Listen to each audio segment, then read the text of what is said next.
Presten todos atención, que va a empezar. Esta será la nueva danza que tendremos que bailar, pues su cuna de ilusión, quien le dio fe, por eso es que la llamamos la negrita candombe.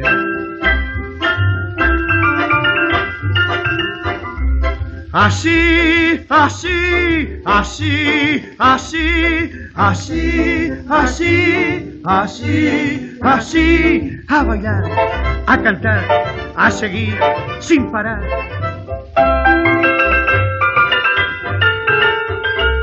Así, así, así, así, ya se va, ya se fue.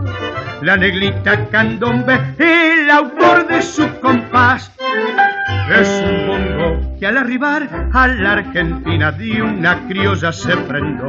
Y es por eso que al vibrar sentimental su ritmo es mezcla de rumba y candombe federal.